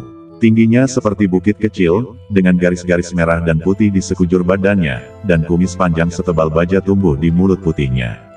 Ujung cakar harimau itu sebanding dengan senjata spiritual tingkat menengah, bentuknya agung dan kuat, bahkan memiliki sedikit aura raja binatang semu. Badannya ramping saat bergerak, otot-ototnya kencang dan berotot, penuh kekuatan tak terbatas, dan kekuatannya berada di antara tingkat transformasi dan kehancuran para dewa. Adapun wujud keempat, begitu agungnya, sehingga setetes darah bangsawan yang hanya dapat dihasilkan oleh Raja Binatang Buas pun dapat dihasilkan dalam badannya. Wujud kelima adalah harimau iblis yang tercatat dalam sejarah. Untungnya, hanya harimau ular langit yang berbakat yang dapat berevolusi ke wujud ini, jika tidak akan ada wilayah manusia di dunia ini sejak lama. Harimau ular langit akan selalu mengganggu jika dibiarkan hidup. Lebih baik mencari waktu untuk membunuhnya, pikir Huang Yuan. Jika tuanku tidak menyelamatkanku, aku pasti sudah mati sejak lama. Naga Xiao Tian melanjutkan, dan pada saat ini setetes air mata mengalir di sudut mata naga Xiao Tian saat dia selesai mengatakan ini, dan ada sedikit kesedihan bercampur dalam air matanya. Huang Yuan segera mencoba menyenangkannya dengan berkata, "Jangan khawatir, Xiao Tian. Aku akan mengerahkan koneksiku segera setelah permainan selesai. Kita pasti bisa menghancurkan ular harimau surgawi yang membunuh ayahmu, asalkan kau memberitahuku nama benuamu." Tanpa diduga, Xiao Tian menjawab tanpa ekspresi. Tuan berkata, "Kau harus membalas dendam. Terima kasih atas perhatianmu, aku tidak membutuhkannya." Ya, maafkan aku karena terlalu banyak bicara. Kau punya tuan yang begitu kuat sehingga kau tidak membutuhkan kami sama sekali. Akulah yang terlalu banyak bicara. Suasana hati Huang Yuan saat itu rumit. Sial, kau diabaikan. Kalau bukan karena gurumu yang menjadi panutanku, aku tak akan peduli padamu. Lupakan saja, karena kamu masih remaja, aku tidak akan repot-repot denganmu. Lagi pula, aku sudah berusia lebih dari 100 tahun. Tidak perlu repot-repot dengan anak kecil. Ngomong-ngomong, Xiao Tian, apakah kamu tahu aturan kompetisinya? Apakah kamu ingin aku menjelaskannya kepadamu? Penatua Huang Yuan tiba-tiba teringat bahwa dia sepertinya belum memberitahunya hal-hal ini, jadi dia bertanya. Xiao Tian berpikir sejenak dan berkata, kalau begitu aku harus merepotkan tetua Huang Yuan. Faktanya, Xiao Tian pernah mendengar King Feng berbicara tentang metode kompetisi saat dia dibawa kepadanya oleh King Feng, tetapi King Feng berbicara tentang metode eliminasi 10.000 tahun yang lalu. Saya tidak tahu apakah ada yang berubah dalam 10.000 tahun terakhir. Untuk berjaga-jaga, sebaiknya saya meminta nasihat dari tetua Huang Yuan. Penatua Huang Yuan segera berkata dengan serius, kompetisi ini dibagi menjadi 3 babak. Setelah putaran pertama kompetisi bebas, tersisa 1.600 orang. Sisanya akan tereliminasi. Di babak kedua, peserta akan dibagi ke dalam level yang sama berdasarkan kekuatan mereka. Setelah babak ini berakhir, akan tersisa 800 orang, dan sisanya akan tereliminasi. Pada babak ketiga, 400 orang akan dieliminasi melalui undian, dan 400 orang sisanya akan dieliminasi pada babak keempat dengan cara yang sama seperti babak ketiga, 200 orang terakhir akan masuk ke dalam sekte. Tingkat eliminasi ini mengerikan. Dari 10.000 orang lebih, hanya 200 yang akan tersisa. Apakah kalian siap? Tanya Penatua Huang Yuan. Naga Xiao Tian tersenyum dan berkata, jangan khawatir, aku yakin. Huang Yuan, ngomong-ngomong, kamu dari benua mana? Xiao Tian, mengapa kamu bertanya lagi? Huang Yuan, begini, identitasmu akan digunakan di ronde ketiga dan keempat. Lagi pula, kau tidak bisa menjadi orang anonim. Sebenarnya, Huang Yuan juga ingin tahu dari mana datangnya orang jenius yang hanya membutuhkan waktu 2 bulan untuk mencapai tingkat kelima pembangunan fondasi dari orang biasa ini. Xiao Tian berhenti dan berkata, saya dari benua Wanlong. Penatua Huang Yuan tercengang ketika mendengar jawaban itu. Benua Wanlong, bukankah ini benua tingkat rendah? Bagaimana mungkin ada seorang jenius yang bisa berkultivasi dari orang biasa ke tingkat kelima pembangunan fondasi hanya dalam 2 bulan? Ini pasti lelucon, pikir tetua Huang Yuan dalam hati. Xiao Tian, jangan bercanda, aku tahu kau pasti berasal dari benua tingkat tinggi, atau paling buruk, benua tingkat menengah. Bagaimana mungkin kau berasal dari benua tingkat rendah? Sayang sekali aku memang dari benua Wanlong. Maaf mengecewakanmu. Naga Xiao Tian berkata dengan tenang, bisakah kita pergi sekarang? Kompetisi akan segera dimulai dan aku sedang terburu-buru untuk bertanding. Huang Yuan terkejut, wajahnya penuh kejutan, tetapi ia segera tenang. Oke, ayo pergi. Penatua Huang Yuan sedang dalam suasana hati yang sangat rumit saat itu. Namun, jika dipikir-pikir, masuk akal jika 10.000 tahun yang lalu, benua Wanlong masih merupakan benua super.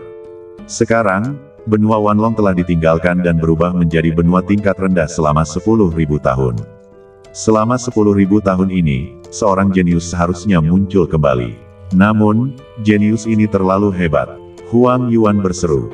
Area istirahat untuk mahasiswa baru di arena hampir siap. Sekarang para mahasiswa baru sedang menunggu gerbang dibuka. Pada saat ini, pintu bagi pendatang baru untuk masuk terbuka lagi. Pasangan pengantin baru itu kebingungan ketika melihat pintu terbuka. Bagaimana pintunya bisa terbuka? Seorang pemuda masuk dari luar pintu. Ini tempat istirahat, lebih luas dari ruang terbuka di belakang rumahku, kata anak laki-laki itu. Hei, bocah di sana, ini medan pertempuran terakhir untuk kompetisi seleksi pendatang baru Sekte King Yun. Apa kau datang ke tempat yang salah? Seorang pemuda berjalan keluar dari antara rombongan kontestan. Lelaki itu sangat tampan, wajahnya bagaikan patung dengan ciri khas dan tepian tajam. Namun, kecemerlangan di matanya yang tak sengaja terungkap membuat orang tak berani meremehkannya. Ia memiliki rambut hitam tebal dan sepasang mata ramping bak bunga persik di bawah alisnya yang setajam pedang, penuh gairah dan mudah membuat orang jatuh cinta padanya. Hidungnya yang mancung dan bibir merahnya yang agak tebal kini menampakkan senyum yang mempesona. Aku tidak salah tempat, aku di sini untuk berpartisipasi dalam kompetisi Sekte King Yun, jawab naga Xiao Tian. Mendengar ini, semua kontestan yang hadir tampak terkejut. Jika seseorang ingin mengikuti kompetisi, ia setidaknya harus berada di tingkat pertama pembangunan fondasi untuk bisa masuk. Jika anak ini memiliki kemampuan ini, berarti ia terlalu muda. Setelah semua orang memikirkan hal ini, mereka berhenti memandang naga Xiao Tian. Kemunculan naga Xiao Tian benar-benar menekan momentum semua orang.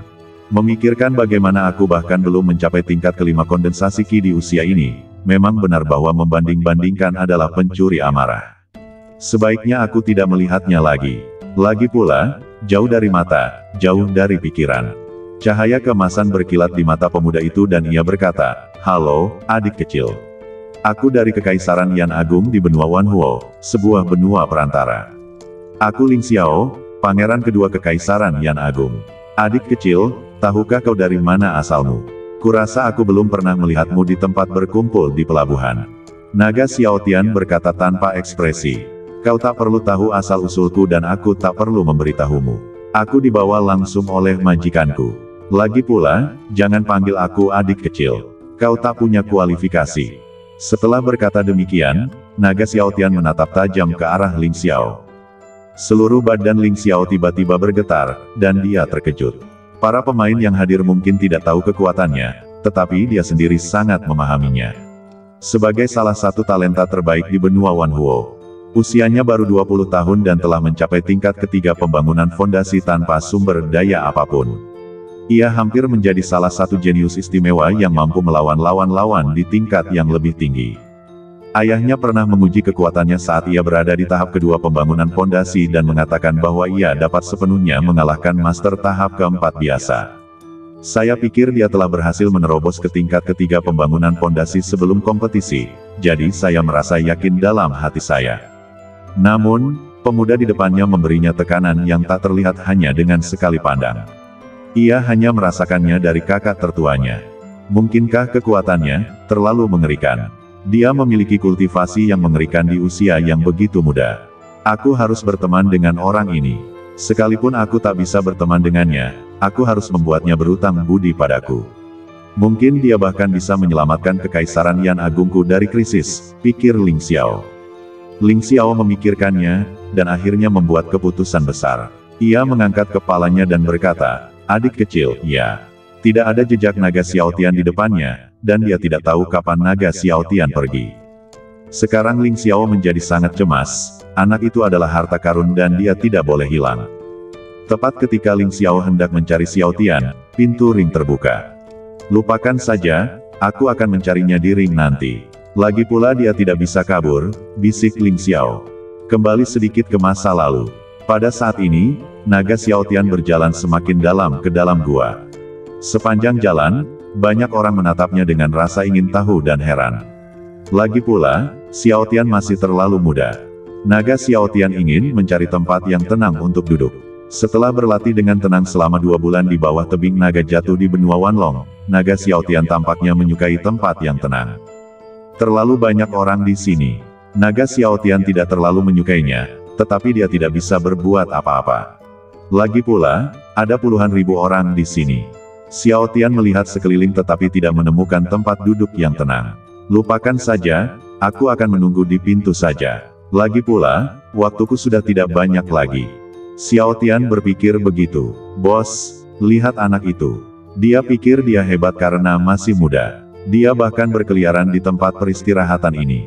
Ada sekelompok orang di kerumunan, salah satunya menunjuk ke naga Xiao Tian dan berkata, "Benar sekali, siapa dia?" Orang lain menyusul. "Bos kita adalah jenius nomor 1 keluarga Chen dari benua maju benua batu merah. Hanya bos kita yang bisa menarik perhatian." Orang lain pun menggemakannya. Di antara kerumunan itu, ada seorang pemuda yang tampak lembut dan anggun. Ia sangat tampan, dengan wajah sebening patung.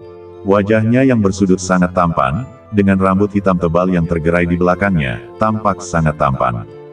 Orang ini adalah Chen Kai, seorang jenius dari keluarga Chen, salah satu dari 10 keluarga teratas di benua batu merah.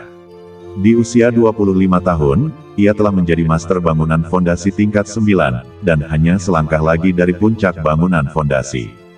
Chen Kai punya kekurangan, yaitu narsisme. Ia tidak membiarkan generasi muda manapun melampaui kekuatannya. Ia bahkan berpikir tidak ada seorang pun di sini yang bisa menjadi lawannya. Jadi ketika dia melihat naga Xiao Tian, dia sudah merasa tidak nyaman, dan dengan saudara-saudara kecilnya di sekitarnya, dia secara alami meledak dalam kemarahan yang tak terlihat. Chen Kai baru saja hendak mengajak adik laki-lakinya untuk mengobrol ketika dia mendengar pertandingan dimulai. Pintunya terbuka, puluhan ribu orang berjalan menuju ring di luar gerbang. "Awasi bocah itu, aku akan mengurusnya di ring nanti," kata Chen Kai kepada adik laki-lakinya di sebelahnya. Melihat pintu di depannya terbuka, naga Xiao Tian melangkah masuk dengan berat hati. "Akhirnya akan dimulai juga, kan? Ini pertempuran pertamaku sejak kecil. Aku agak gugup. 1 langkah, 2 langkah, 3 langkah, dan akhirnya cahaya putih yang menyilaukan melintas di depan mata Xiao Tian. Apakah ini cincinnya? Apakah ini arena kompetisi?" Naga Xiao Tian tak dapat menahan desahan dalam hatinya. Ini lebih besar dari peternakan babi padang rumput di desa kita. Jika orang lain dapat mendengar suara hati naga Xiao Tian, mereka pasti akan marah dan memukulinya tanpa berkata apa-apa. Ini arena kompetisi. Bagaimana bisa peternakan babi dibandingkan dengan tempat ini? Arena itu berbentuk persegi dengan panjang dan lebar sekitar 2 mil, dan ada tembok yang mengelilingi arena. Dinding kota dan arenanya terbuat dari granit, yang merupakan batu paling keras di antara semua batu biasa. Batu ini hanya dapat dihancurkan ketika kekuatan seseorang mencapai alam pengumpulan Qi. Dinding dan arena di sekitarnya terbuat dari granit. Salah satu alasannya adalah untuk mencegah arena dihancurkan oleh pendatang baru selama kompetisi. Alasan lainnya adalah karena batu ini dapat ditemukan di mana-mana dan tidak memerlukan biaya sepeser pun. Hal ini juga dapat menghemat uang sekte dan sangat praktis. Di dinding terdapat kursi penonton. Di dinding seberang gerbang tempat kedua mempelai keluar terdapat kursi wasit, tempat Penatua Huang Yuan duduk. Ada puluhan kursi di belakang bangku juri untuk para mantan mahasiswa yang hadir di sini untuk merekrut mahasiswa. Saat para mahasiswa baru keluar, penonton sudah ramai. Tetua Huang Yuan dan para mahasiswa lama muncul di tempat duduk mereka tanpa tahu kapan. Di antara penonton, orang-orang terus membicarakan pemuda yang mereka sukai. Ketika naga Xiao Tian keluar, dia menarik perhatian kebanyakan orang, dan banyak dari mereka yang bingung. Kenapa anak kecil masuk ke sini? Apa dia tidak tahu di mana tempat ini? Kesadaran spiritual bagaikan sepasang mata kedua bagi seorang kultivator. Ia dapat digunakan untuk mengamati konsentrasi energi spiritual kultivator di dekatnya dan memperkirakan tingkat kekuatan mereka. Dan pada dasarnya tidak ada rahasia di tempat-tempat yang disapu oleh penglihatan ilahi. Anda bahkan dapat menyalakan penglihatan ilahi dan menutup mata sambil berjalan tanpa terjatuh atau tersesat. Beberapa orang kuat juga mempraktikkan penglihatan ilahi karena kekuatan kesadaran ilahi dapat menentukan kemenangan atau kekalahan. Misalnya, saat Anda bertarung melawan seseorang yang kekuatannya setara, kekuatan Anda setara, tetapi kesadaran spiritual orang lain lebih lemah daripada Anda. Pada saat ini, Anda dapat menggunakan kesadaran spiritual Anda untuk menyerang jiwa lawan dan membuatnya kehilangan kesadaran sejenak, dan kemudian Anda dapat mengetahui hasilnya dalam sekejap. Singkatnya, kesadaran spiritual memiliki banyak fungsi. Kebanyakan orang suka menggunakan kesadaran spiritual untuk melihat sesuatu. Misalnya, naga Xiao Tian berperan sebagai Lai Si. Saat naga Xiao Tian keluar, semua master di atas alam kondensasi Qi telah mengetahuinya. Pada saat ini, naga Xiao Tian tidak tahu bahwa dirinya telah dipindai oleh ribuan indera ilahi, tetapi kekuatannya belum terungkap.